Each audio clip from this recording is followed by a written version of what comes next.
우리도 이제 잘 사는 나라가 됐어.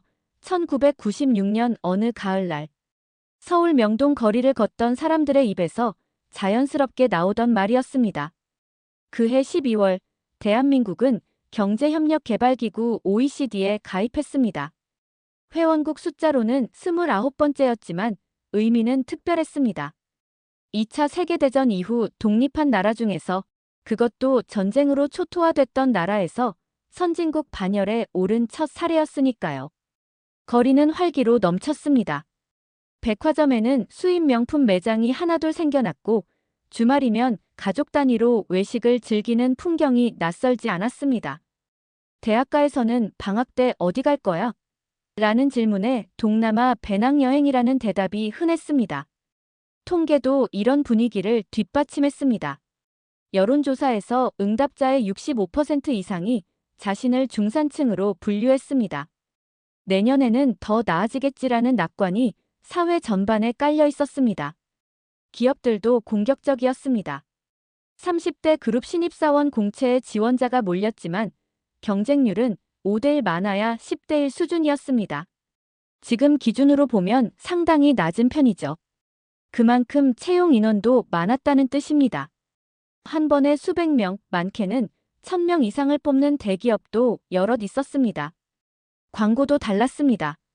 한 초콜릿 브랜드는 유럽 여행 중인 젊은이들을 광고 모델로 내세웠습니다.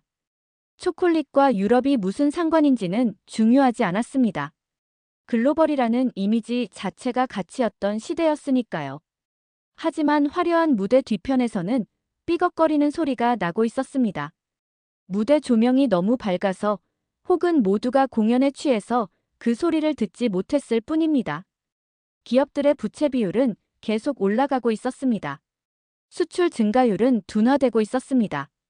무역수지 적자는 사상 최대를 기록했습니다. 하지만 대부분의 사람들은 이런 지표들을 심각하게 받아들이지 않았습니다. 지금까지 잘 왔는데 앞으로도 괜찮겠지. 이 정도 문제는 우리가 충분히 해결할 수 있어. 근거 없는 낙관이 아니었습니다. 실제로 40년 넘게 고속 성장을 이어온 나라였으니까요. 그해 크리스마스, 서울의 백화점들은 사상 최대 매출을 기록했습니다. 명동 거리의 네온사인은 그 어느 때보다 밝게 빛났습니다. 그러나 그 빛이 너무 밝아서 다가오는 어둠을 아무도 보지 못했습니다. 1997년이 시작되었습니다. 아무도 몰랐습니다. 그 해가 대한민국 현대사에서 가장 고통스러운 한 해로 기억될 줄은. 이야기를 조금 뒤로 돌려봅시다.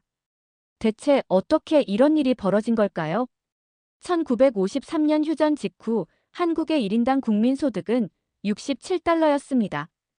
아프리카 최빈국들보다 낮은 수준이었죠. 산업이라 할 만한 것도 없었습니다. 전쟁으로 공장이며 기반 시설이 대부분 파괴됐으니까요. 그런 나라가 40년 만에 어떻게 OECD에 가입할 수 있었을까요? 한강의 기적이라 불리는 이 성장의 이면을 들여다봐야 합니다. 핵심 전략은 명확했습니다. 수출주도 성장이었습니다.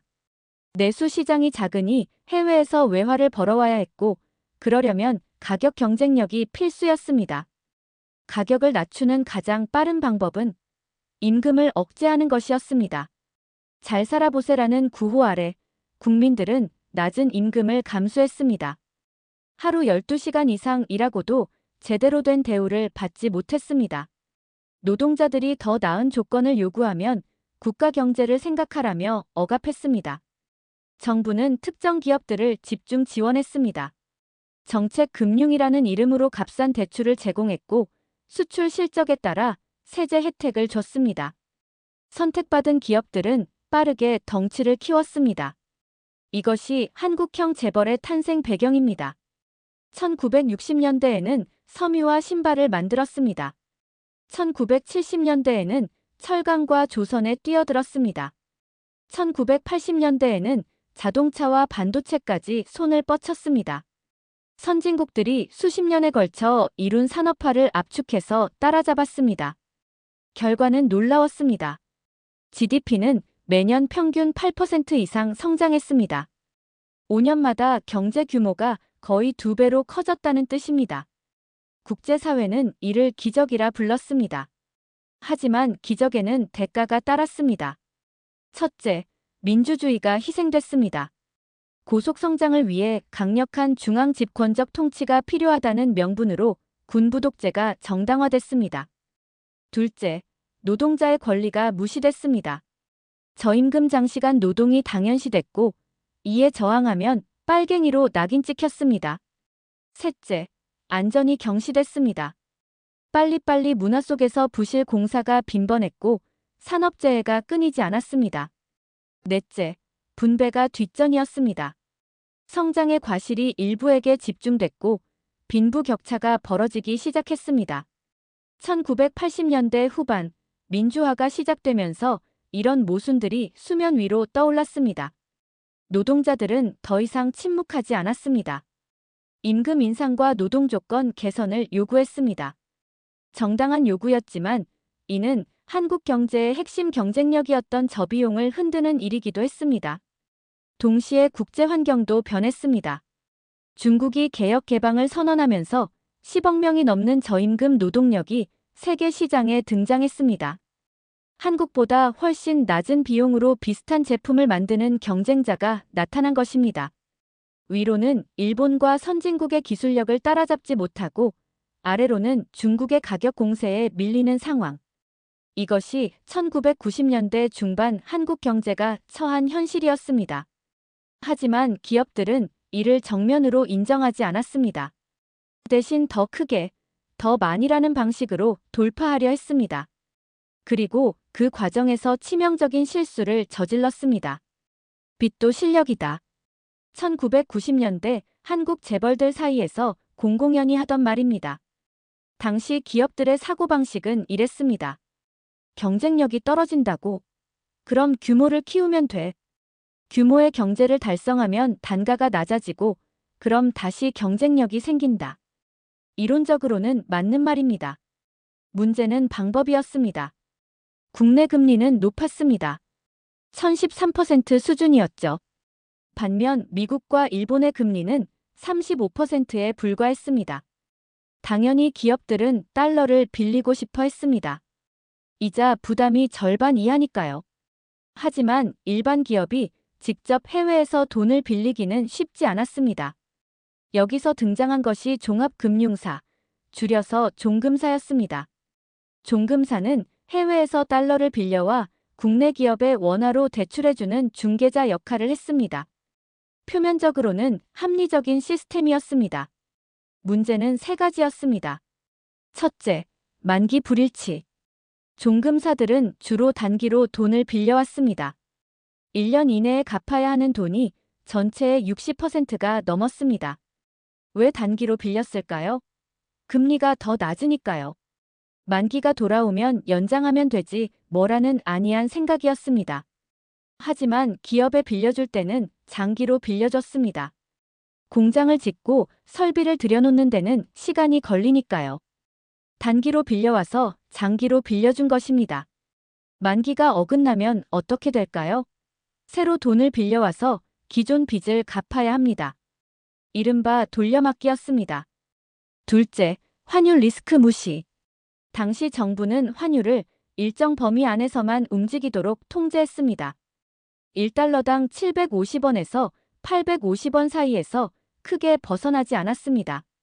그래서 기업들은 생각했습니다. 환율이 갑자기 오를 리 없어.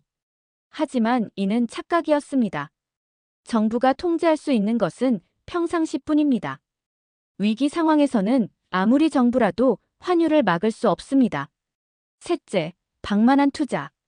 빌린 돈으로 기업들은 무엇을 했을까요? 핵심 역량을 강화하는 데 집중했을까요? 안타깝게도 아니었습니다. 자동차 회사가 반도체를 만들고 전자회사가 건설을 하고 화학회사가 백화점을 운영했습니다. 문어발식 경영이라 불리는 무분별한 확장이었습니다. 왜 이랬을까요? 재벌들 간의 경쟁이 한 가지 이유였습니다. 삼성이 자동차에 들어갔으니 우리도 해야 해. 현대가 반도체를 한다는데 우리만 빠질 수 없지. 서로를 의식한 과잉 투자였습니다. 정부의 암묵적 보증도 한몫했습니다. 설마 정부가 대기업을 망하게 내버려 두겠어? 이런 믿음이 있었습니다. 실제로 그동안 정부는 대기업이 어려움에 처하면 구제해왔습니다. 대마불사, 큰 말은 죽지 않는다는 말이 통용됐습니다. 종금사들도 무책임했습니다. 기업의 재무 상태나 사업성을 제대로 검토하지 않고 대출을 해줬습니다. 종금사 자체가 재벌의 계열사인 경우가 많았으니 계열사에 돈을 몰아주는 것은 어쩌면 당연했습니다. 더 큰 문제는 종금사들도 해외에서 빌린 돈을 국내 기업에만 빌려준 게 아니었다는 점입니다. 동남아시아 부동산과 주식에도 투자했습니다. 당시 동남아는 고성장 지역으로 주목받고 있었으니까요. 1997년 초 한국 전체의 단기 외채는 약 1000억 달러에 달했습니다. 반면 외환 보유고는 300억 달러 수준이었습니다. 1년 안에 갚아야 할 빚이 보유한 달러의 3배가 넘었던 것입니다. 폭탄에 불이 붙었습니다. 그리고 그 도화선은 뜻밖의 곳에서 시작되었습니다. 1997년 7월 2일 태국 중앙은행이 바트화의 달러 고정 환율제를 포기한다고 발표했습니다. 바트화 가치는 하루 만에 20% 폭락했습니다. 태국, 그게 우리랑 무슨 상관이야? 처음에는 많은 한국인들이 이렇게 생각했습니다. 하지만 금융시장은 달랐습니다. 국제 투자자들의 심리가 급변했습니다. 태국이 무너졌어. 그럼 다른 아시아 나라들은? 의심이 의심을 낳았습니다. 인도네시아, 말레이시아, 필리핀, 동남아 국가들의 통화가 차례로 폭락했습니다. 그리고 시선이 한국으로 향했습니다. 한국 종금사들은 동남아에 많은 돈을 투자하고 있었습니다. 동남아 금융시장이 무너지자 이 투자금을 회수할 수 없게 됐습니다. 동남아 부동산과 주식이 폭락했으니까요. 설상가상으로 국내에서도 문제가 터졌습니다. 1월 한보그룹, 3월 산미그룹, 4월 진로그룹이 연이어 부도를 냈습니다. 이들은 모두 30대 재벌에 속하는 큰 기업들이었습니다. 7월 결정타가 날아왔습니다. 기아자동차가 법정 관리를 신청한 것입니다. 당시 기아는 국내 2위 자동차 회사였고 재계 서열 8위의 대기업이었습니다. 그런 기업이 쓰러진다는 것은 충격이었습니다. 종금사들이 기아에 빌려준 돈은 5조 원이 넘었습니다. 기아가 망하면 이 돈을 받을 수 없습니다. 종금사들은 패닉에 빠졌습니다. 여기서 악순환이 시작됐습니다. 종금사들은 해외에서 빌린 달러를 갚아야 했습니다. 동남아에서 돈을 못 받고 기아한테도 돈을 못 받는 상황에서 어떻게 갚을까요? 다른 기업들에게 빌려준 돈을 회수하는 수밖에 없었습니다. 종금사들은 기업들에게 대출금을 즉시 상환하라고 압박했습니다. 갑자기 돈을 갚으라니 기업들은 당황했습니다. 어떻게 할까요? 다른 곳에서 빌려야 하는데 다들 어려운 상황이니 빌려주는 곳이 없었습니다. 결국 기업들도 연쇄부도를 냈습니다. 1997년 상반기에만 2,000개가 넘는 기업이 무너졌습니다. 하반기에는 그 속도가 더 빨라졌습니다. 한편 해외 투자자들은 어떻게 움직였을까요? 한국도 위험하다고 판단했습니다.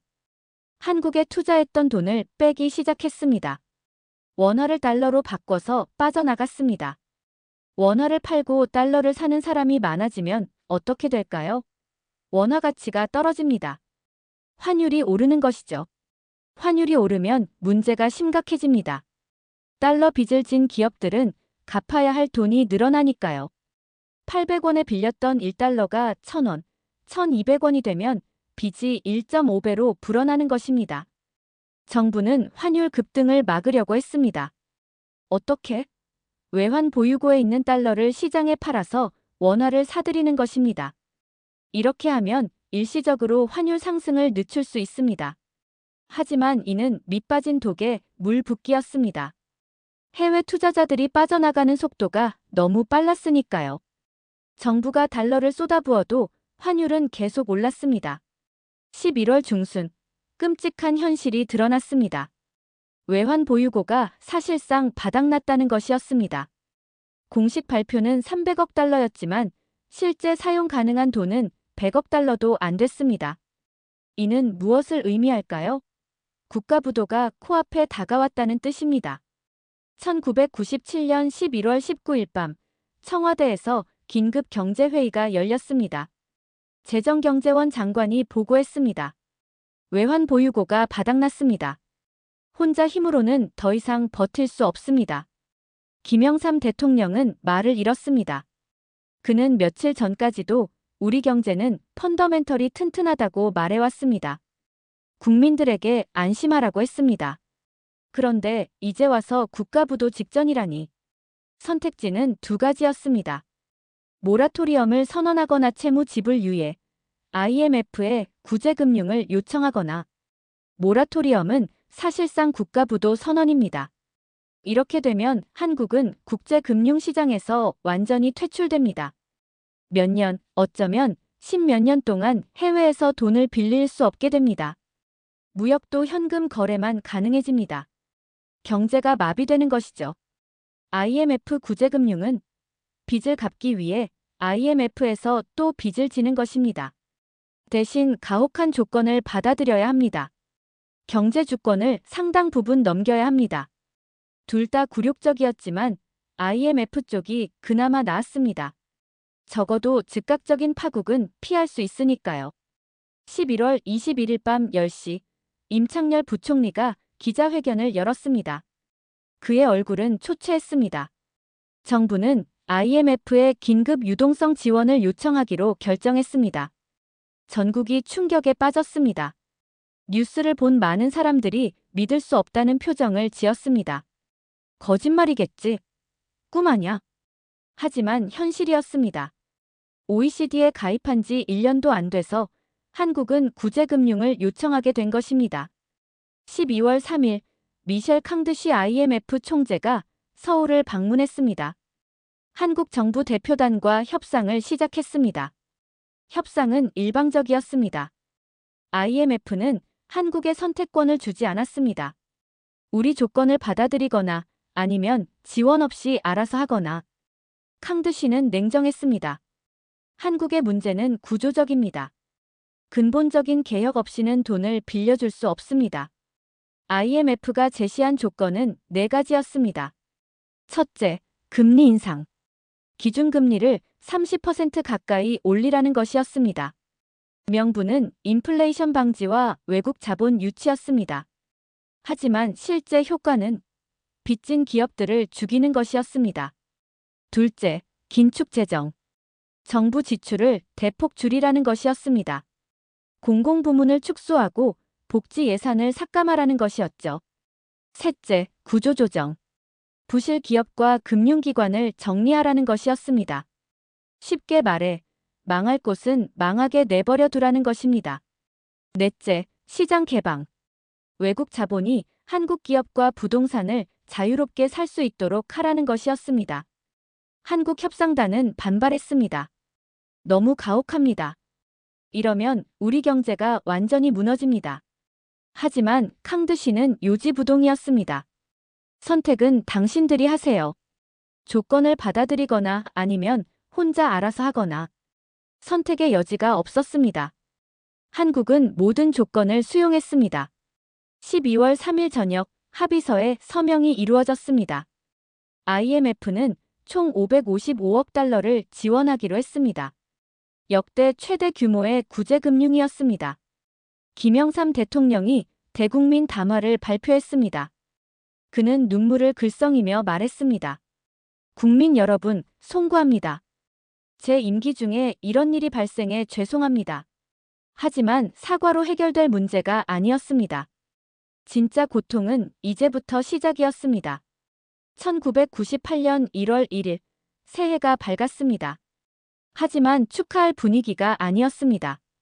환율은 2,000원에 육박했습니다. 4개월 전 800원이었던 것이 2.5배로 뛴 것입니다.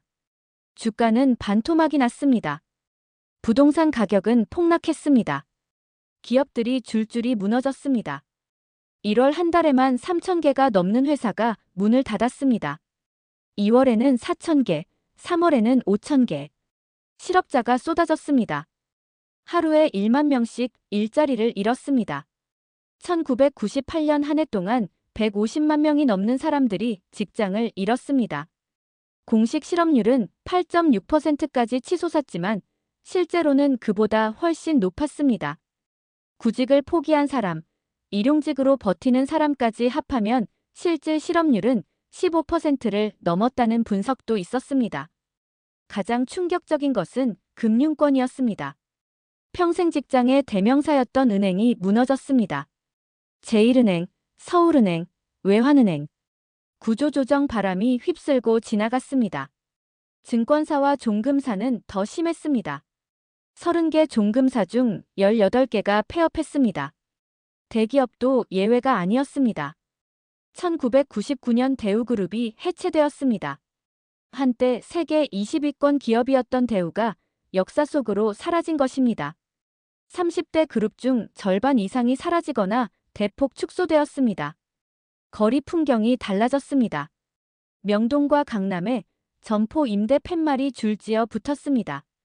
폐업한 가게 자리에 또 다른 가게가 들어왔다가 몇 달 못 가 다시 문을 닫았습니다. 사람들의 일상도 변했습니다. 커피숍에서 비싼 커피 대신 자판기 커피를 마셨습니다. 외식 대신 집밥을 먹었습니다. 택시 대신 버스를 탔습니다. 백화점 대신 재래시장을 찾았습니다. 아나바다 운동이 퍼졌습니다. 아껴 쓰고 나눠 쓰고 바꿔 쓰고 다시 쓰자는 캠페인이었습니다. 초등학생들은 몽땅 연필을 볼펜대에 꽂아 쓰는 법을 배웠습니다.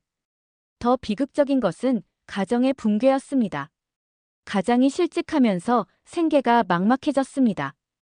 빚쟁이들의 독촉이 이어졌습니다. 말다툼이 잦아지고 가정폭력이 늘어났습니다. 이혼율이 급증했습니다. 1998년 이혼 건수는 전년 대비 60% 이상 증가했습니다. IMF 이혼이라는 신조어까지 생겨났습니다. 경제적 어려움을 견디지 못한 부부들이 갈라선 것입니다. 자살률도 치솟았습니다. 1997년 인구 10만 명당 13명이었던 자살률이 1998년에는 19명으로 급증했습니다. 특히 4050대 가장의 자살이 많았습니다. 가족에게 짐이 되기보다는 이라는 유서를 남기고 떠난 사람들이 적지 않았습니다. 아이들도 고통받았습니다. 급식비를 내지 못해 점심을 굶는 학생들이 생겨났습니다. 교복을 물려받아 입거나 여러 번 수선해서 입는 것이 당연해졌습니다. 사교육은 사치가 되었습니다. 거리에는 노숙자가 늘어났습니다. 서울역 지하도와 을지로 고가 밑에 판잣집이 들어섰습니다. 한때 넥타이 매고 출근하던 사람들이 노숙자가 되는 경우도 있었습니다. 하지만 모두가 고통받은 것은 아니었습니다. 누군가에게는 기회였습니다. 외국계 투자 펀드들이 한국에 몰려들었습니다. 헐값에 나온 기업과 부동산을 사들였습니다. 론스타, 뉴브리지 캐피탈 같은 이름들이 등장했습니다. 이들은 몇 년 후 수백 배의 차익을 남기고 빠져나갔습니다. 국내에서도 양극화가 심화되었습니다. 현금을 보유한 사람들은 폭락한 자산을 저가에 매입했습니다. 강남의 일부 아파트는 1998년 여름에 급매물로 평당 1,000만 원 이하로 나왔습니다. 2년 후 그 아파트는 평당 2천만 원이 넘었습니다. 주식시장도 마찬가지였습니다. 1998년 6월 종합주가지수가 280포인트까지 떨어졌습니다. 하지만 그때 산 사람들은 1년 만에 3배 이상의 수익을 올렸습니다. 위기는 기회다라는 말이 현실이 되었지만 그 기회는 모두에게 평등하게 주어지지 않았습니다. 위기를 버틸 여력이 있는 사람에게만 기회였습니다. 음악도 시대를 반영했습니다. 1999년 히트곡 오락실 나윤서는 실직한 아버지가 집 대신 오락실로 향하는 이야기를 담았습니다. 어머님께 가드는 짜장면도 사드리지 못하는 아들의 마음을 노래했습니다. 힘내세요 은희는 우리가 있잖아요라며 위로를 건넸습니다. 하지만 노래로 위로받기에는 현실이 너무 가혹했습니다. 1998년은 대한민국 국민들에게 있어 잊을 수 없는, 잊고 싶은 한 해로 기억됩니다.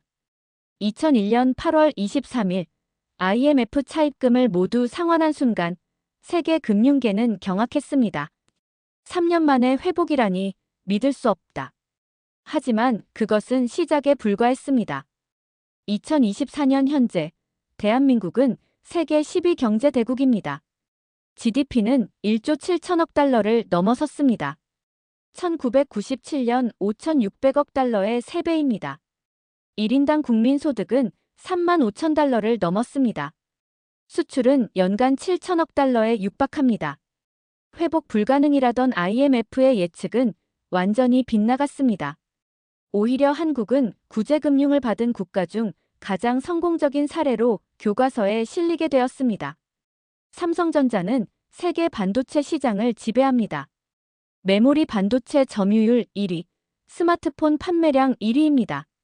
SK하이닉스는 반도체 3위 기업입니다.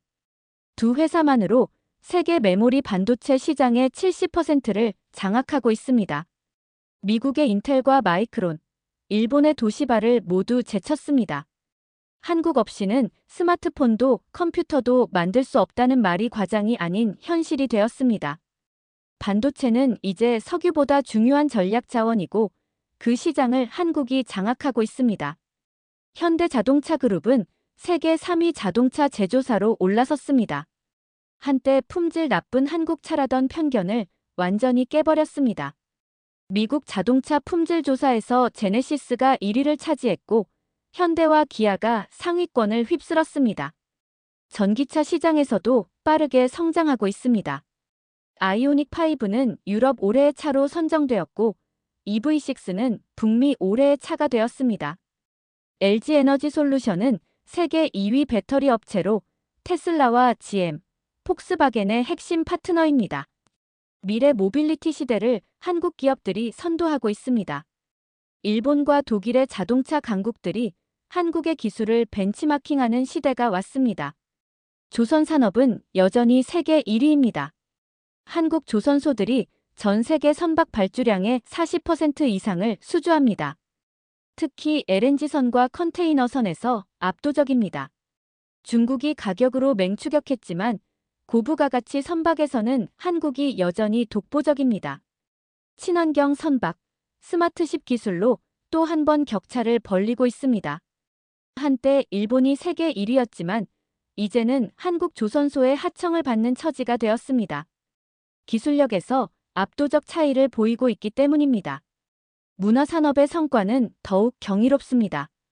BTS는 빌보드 차트 1위를 여러 차례 기록했습니다. 그래미 후보에도 올랐고 UN 연설까지 했습니다. 백악관 초청을 받아 바이든 대통령과 회담하기도 했습니다. 한국 아이돌 그룹이 미국 대통령과 만나 정책을 논의하는 시대가 온 것입니다. 블랙핑크는 코첼라 페스티벌 헤드라이너로 섰고 매트 갈라에 초청되었습니다. 뉴진스는 데뷔 1년 만에 글로벌 스타가 되었습니다. 빌보드 200에 진입하고 스포티파이에서 수억 스트리밍을 기록했습니다. 세븐틴, 스트레이키즈, 에스파, 아이브, 르세라핌. 이제는 나열하기도 어려울 만큼 많은 K-팝 아티스트들이 세계 무대를 석권합니다. 서양 음악이 지배하던 빌보드 차트에 한국어 노래가 오르는 것이 일상이 되었습니다. 기생충은 아카데미 작품상을 받았습니다. 한국 영화 최초, 비영어권 영화 최초였습니다. 92년 오스카 역사에서 처음 있는 일이었죠. 감독상, 각본상, 국제영화상까지 사관왕을 차지했습니다. 칸 영화제 황금종려상도 받았습니다. 미나리는 윤여정 배우에게 아카데미 여우조연상을 안겨주었습니다. 오징어 게임은 넷플릭스 역대 최고 흥행작이 되었습니다. 111개국에서 1위를 기록했고 전 세계 1억 4천만 가구가 시청했습니다. 에미상에서도 6관왕을 차지했습니다.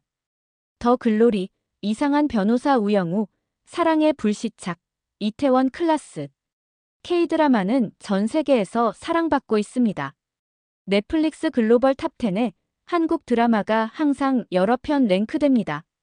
할리우드가 K 콘텐츠 리메이크에 열을 올리고 있습니다. 2021년 UN 무역개발회의 UNCTAD는 한국을 선진국 그룹으로 분류했습니다.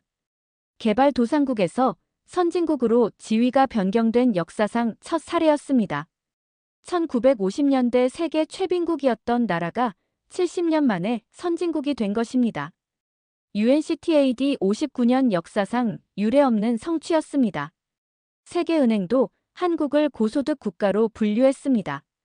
1인당 GNI 기준으로 선진국 대열에 합류한 것입니다. 그리고 세계는 한국에서 배우기 시작했습니다. 2020년 코로나19 팬데믹이 터졌을 때 세계가 가장 주목한 나라가 한국이었습니다. K-방역이라 불린 한국의 방역 시스템을 전 세계가 벤치마킹했습니다. 진단키트, 드라이브스루 검사, 역학조사 시스템, 투명한 정보 공개. 한국의 기술과 노하우가 세계로 퍼져나갔습니다. WHO는 한국을 모범 사례로 지정했고 각국 정부는 한국의 자문을 구했습니다.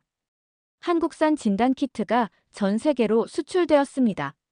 백신 개발에서도 SK바이오사이언스가 WHO의 mRNA 백신 기술 이전 허브로 선정되었습니다. 한국의 IT 인프라는 세계 최고 수준입니다. 5G 상용화 세계 최초, 인터넷 속도 세계 1위, 스마트폰 보급률 세계 최고, 전자정부 서비스 세계 1위. IMF 이후 IT 강국으로 가겠다며 정보화에 투자한 결과가 20년 후 빛을 발한 것입니다. 세계 최초로 6G 시범 서비스도 시작했습니다. 각국 정부가 한국의 전자정부 시스템을 배우러 옵니다. 게임 산업도 글로벌 강자입니다. 배틀그라운드는 전 세계적 신드롬을 일으켰고 동시 접속자 수 기록을 경신했습니다. 리니지, 던전 앤 파이터는 해외에서 수십조 원을 벌어들였습니다. 리그 오브 레전드 세계 대회에서 한국 팀들이 압도적 강세를 보입니다. 우승 횟수가 다른 나라들을 압도합니다. e스포츠는 이제 한국이 종주국입니다. 롤드컵, 스타크래프트, 오버워치 등 주요 대회에서 한국 선수들이 독보적인 실력을 보여줍니다. 세계 각국이 한국 선수들을 영입하려고 경쟁합니다. K-뷰티는 세계 화장품 시장의 트렌드를 선도합니다. 쿠션 팩트, 비비크림, 시트 마스크. 한국이 만든 제품들이 글로벌 스탠다드가 되었습니다. 10단계 스킨케어, 유리알 피부. 한국의 뷰티 루틴이 세계적 유행이 되었습니다. 아모레퍼시픽, LG생활건강 제품들이 세계 시장을 장악하고 있습니다. K푸드도 마찬가지입니다. 김치, 비빔밥, 불고기를 넘어 떡볶이, 치킨, 라면까지 세계인의 사랑을 받고 있습니다. 신라면은 전 세계 100개국 이상에 수출됩니다. 한국 치킨 프랜차이즈가 뉴욕, 런던, 파리에 진출했습니다. 한식당이 미슐랭 스타를 받고 있습니다. 놀라운 것은 속도입니다. 1997년 외환 보유고 20억 달러로 국가부도 직전이었던 나라가 2024년 외환 보유고 4,200억 달러로 세계 9위입니다. 27년 만에 210배 증가한 것입니다.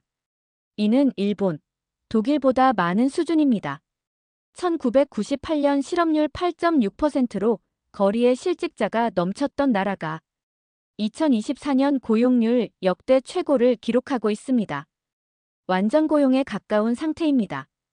1997년 주가지수 350포인트로 바닥을 쳤던 시장이 2024년 2600포인트를 넘어섰습니다. 7배 이상 상승한 것입니다.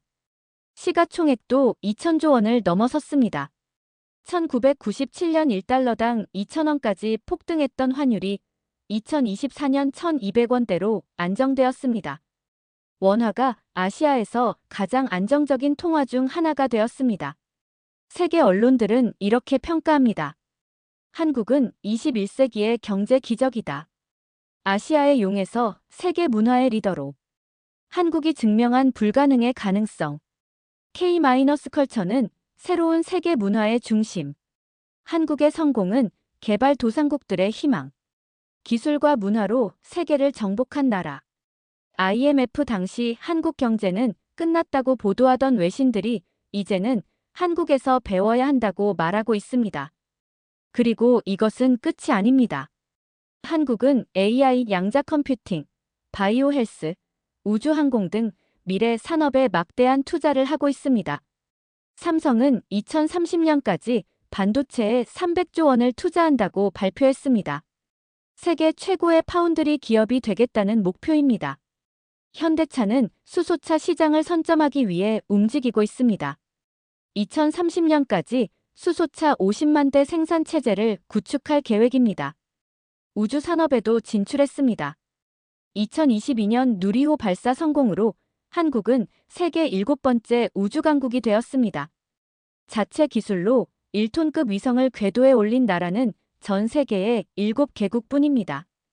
2032년에는 달 착륙을 목표로 하고 있습니다. 한국형 달 탐사선 다누리가 이미 달 궤도에 진입했습니다. 원전 기술도 세계 최고 수준입니다. UAE 바라카 원전 수출에 성공했고, 이는 한국 원전 기술의 우수성을 세계에 증명했습니다. 체코와 폴란드에도 수출을 추진하고 있습니다. 한국형 원전이 세계 표준이 되고 있습니다. 미국도 한국 원전 기술에 주목하고 있습니다. 방산 수출도 급증하고 있습니다. K9 자주포, K2 전차, FA50 경공격기. 한국산 무기가 세계 시장에서 인기입니다. 폴란드가 한국 무기 180조 원어치를 구매하기로 했습니다. 역대 최대 규모의 방산 수출입니다. 한국은 세계 4위 방산 수출국으로 올라섰습니다. 27년 전을 기억하십니까? 1997년 11월 외환 보유고가 바닥나고 국가부도 직전까지 갔던 그날을 IMF 총재가 서울에 와서 굴욕적인 조건을 제시하던 그날을 거리에 실직자가 넘치고 기업들이 줄줄이 무너지던 그날을 그리고 27년 후 오늘을 보십시오. 세계 10위 경제 대국이 된 대한민국을 반도체, 자동차, 조선, 배터리 핵심 기술로 세계 무대를 이끄는 대한민국. BTS, 기생충, 오징어 게임으로 세계 문화를 선도하는 대한민국을 선진국 클럽에 당당히 들어간 대한민국을 70년 전 한국은 세계 최빈국이었습니다. 1인당 GNI 67달러. 아프리카 최빈국보다 가난했습니다. 27년 전 한국은 국가부도 직전이었습니다. 외환 보유고 20억 달러. IMF에 손을 벌려야 했습니다. 그리고 오늘 한국은 세계 10위 경제 대국입니다. GDP 1조 7천억 달러. 외환 보유고 4,200억 달러. 선진국입니다. 폐허에서 선진국까지. 국가부도에서 경제강국까지. 두 번의 불가능을 가능으로 만든 나라, 대한민국입니다. 한 번의 기적을 이룬 국민은 두 번, 세 번도 기적을 만들어냅니다. 1953년 세계는 말했습니다. 한국은 영원히 가난할 것이다. 하지만 한국은 70년 만에 선진국이 되었습니다. 1997년 세계는 말했습니다. 한국은 회복 불가능하다. 하지만 한국은 3년 만에 IMF를 졸업했습니다. 2024년 세계는 묻습니다. 한국의 다음 목표는 무엇인가? 대한민국의 답은 명확합니다. 세계 5위 경제 대국, 그리고 진정한 글로벌 리더입니다. 세계가 포기하라 했을 때 포기하지 않았습니다. 세계가 불가능하다 했을 때 가능하게 만들었습니다. 세계가 놀랄 때마다 한국은 더 높이 도약했습니다. IMF 27년 후 대한민국은 세계에 증명했습니다. 의지와 노력이 있다면 어떤 위기도 극복할 수 있다는 것을, 국민이 힘을 모으면 불가능도 가능하게 만들 수 있다는 것을, 작은 나라도 세계를 리드할 수 있다는 것을. 대한민국의 이야기는 여전히 진행형입니다. 1997년 11월에 굴욕을 딛고 일어선 나라. 2024년 세계가 주목하고 배우는 나라. 앞으로도 계속 세계를 놀라게 할 나라. 역사는 지금도 쓰이고 있습니다. 그리고 그 역사의 주인공은 바로 대한민국, 그리고 대한민국 국민입니다.